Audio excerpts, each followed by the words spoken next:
Hello again. Here we are doing another sharpness evaluation and sharpening demo. This time with the very popular Magnus Black Hornet. As I've done with all the other heads, you can go back and check on the channel. I will be putting this under the microscope to look at the factory edge, including the bleeders. Then we will put it through the sharpness tester. Then we are going to go through the sharpening process, including the serrations, which confounds a lot of people. They too, you'll want those sharp, and as you use a head, it's certainly going to dull inside the serrations as well. So just sharpening the main blade is one thing, but if you don't sharpen the serrations, you're only doing half the job. So I'm going to disassemble a head. We'll get it under the microscope, we'll look at it. We'll put it through the sharpness tester, and then we'll take it from there. So I'll be right back.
Now we've seen the Magnus blade under the microscope. There was some edge rolling, some burrs that weren't removed. That's going to impact the sharpness, but let's see what we get for a score.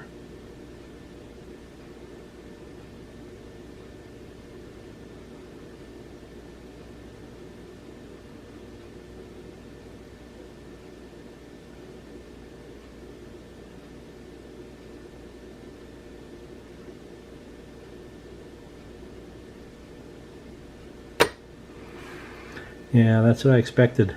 That edge rolling is a killer on the score. You also got to see the serrations under the microscope. Let's get a score on a serration.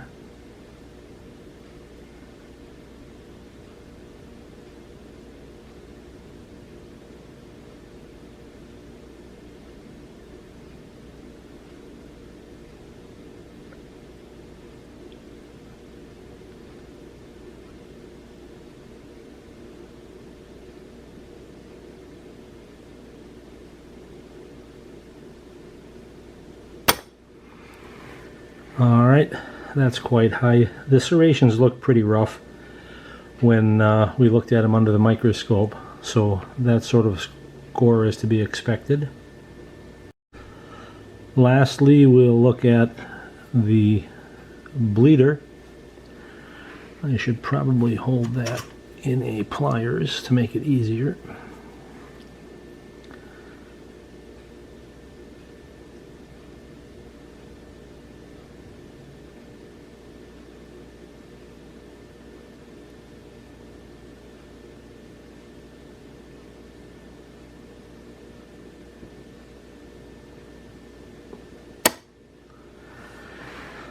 Alright, so this is a new head, and it can certainly benefit from a sharpening. It will ultimately be shot into an animal or targets to practice, and you'll own sharpness on a head like this anyway. So now we've seen how it scores, we've seen what it looks like under the microscope.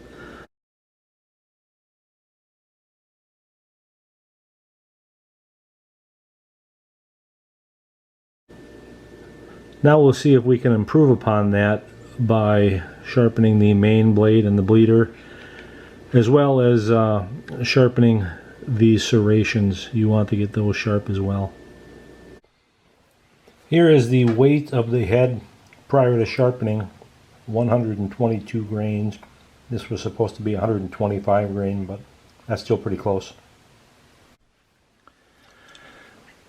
I've got the blade mounted in the replaceable blade guide. The exposure is about 1/4 of an inch.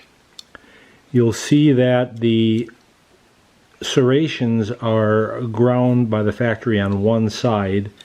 They are not ground on the other side. They cut through the other side, but they're only ground from one side. To sharpen the serrations, and you'll want to sharpen the serrations first because you're going to be creating a small burr on the back side, and then when you sharpen the entire blade, you'll get rid of those burrs that were created in each of the notches. I make a wooden frame. I stretch plain old white string around a couple of nails, and the process for sharpening the serration looks like this. So I've coated that string with white buffing compound, and that's what you're seeing coming off as I go. The string fits right in the notch, and I stroke away from the blade. If I were to stroke into the blade, I'd likely cut the string, so you don't want to do that. And reload the string as you go and things wear out. You can wipe more buffing compound onto the string and continue to stroke each of the slots, and you're going to see the effect that this is going to have when we look under the microscope. But that's the process for sharpening the serrations. And now that we've got the serrations sharpened, the next step is to sharpen the main blade. You want to color it up with a dark colored marker. This helps you verify that you've got the blade in the jaws of the guide correctly, that you're not just wearing off this edge and not touching this edge. The marker helps you show whether you've got good wear. Again, I said about 1/4 of an inch. Lay it on the sandpaper. If you see daylight under one of these edges, bring that edge out. If it's on this edge, bring that edge out. But give it a few light strokes and then look at it. Yep. So we are seeing even wear across from the tip of the blade to the heel of the blade, meaning from here to here. Now we'll go on this side, look at it.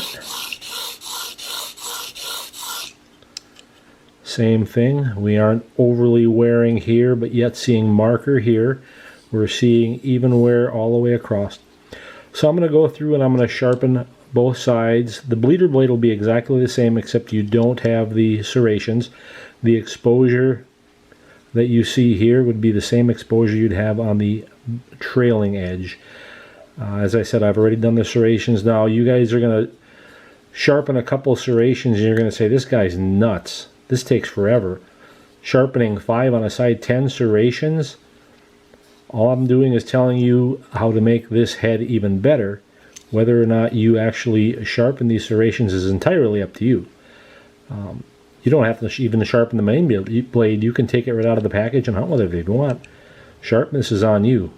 I'm just explaining how you can improve the lethality on this head by sharpening the main blade and the serrations. And then after you've used it and passed through an animal into the dirt, it's going to be dull. You'll certainly want to touch it up. As I do in all of these sharpening videos, I try to impress the importance of getting the burr. That is the only unit of measure to tell you when you're done sharpening on one side. I've sharpened on this side. It's not stroke count. It's not how much time on the watch. It's did you get a burr? What's a burr? When I sharpen on this side, I will form a burr. I will roll over a small line of metal on this side. An easy way to test it is with a small piece of Post-it note, and you try to slide it on the edge. See how it hangs? That little lip is telling me I've reached the apex, the sharpest edge along here. I've rolled a little bit of metal over.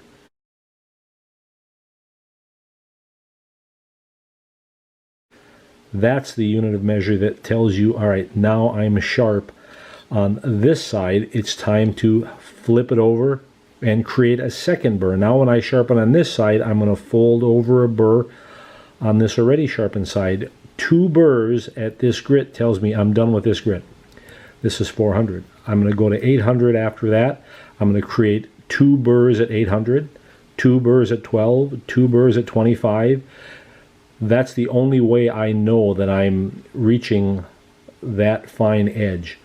I'm going to place in the description some pictorial and video information on other heads that I've sharpened where I show the burr.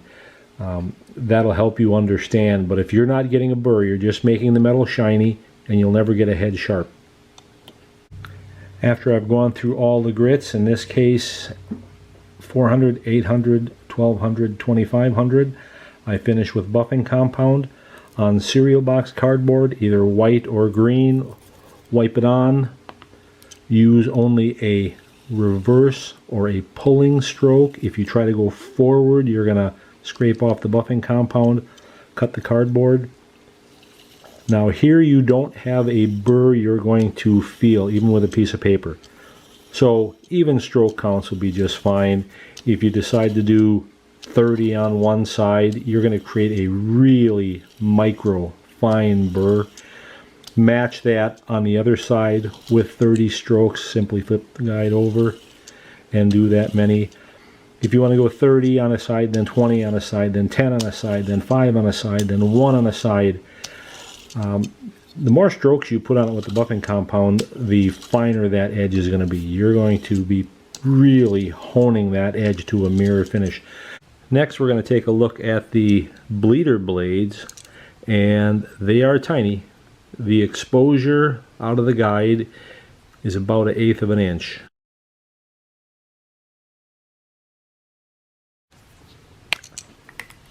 Always color up the edge with Sharpie marker.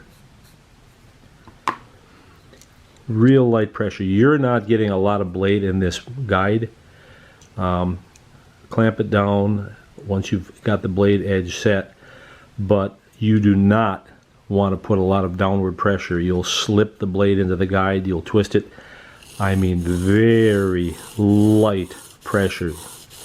Not even the weight of your hand. This is a very tiny blade. You're going to erode this material pretty fast on a blade that's this small, right? So we've got cleanup on this side. Let's look at the other side. So we are ready to go. I'm going to go 4, 8, 12, 2500 and buffing compound. Remember to get a burr on one side, flip it over, get a burr on the other side before switching to the next finer grit.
After seeing the blade edge under the microscope, now we will test it for sharpness.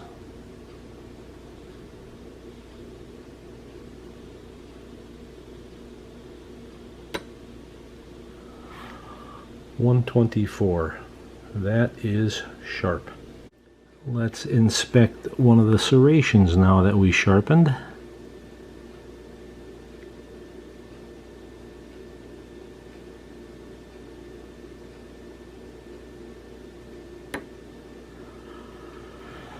So that's considerably sharper than what we started with. So now we've seen the bleeder blade under the microscope. Let's look at it on the sharpness tester.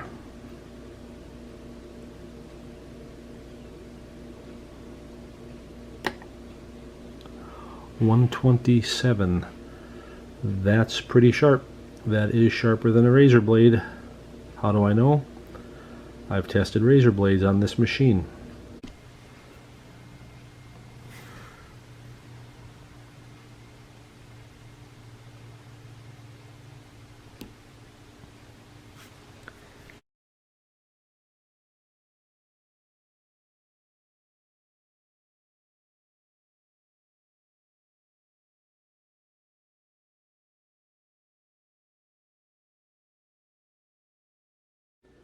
Now let's look at the weight after sharpening. Here are all the same parts. 122. So we aren't removing a lot when we're sharpening, unless the blade is really banged up. You hit a rock, you really mangle the edge, and you got to take a lot of material off to correct it. Basic sharpening is not removing a lot of material. Now these are not stainless. They will rust. I can get a magnet to stick to these blades, so you will want to coat them with something.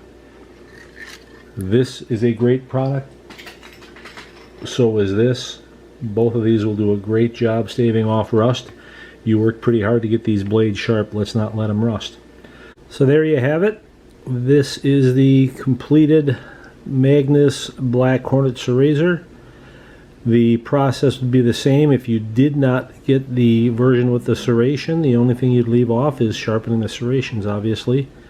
The main blade and bleeder blade and trailing edge are all going to be the same.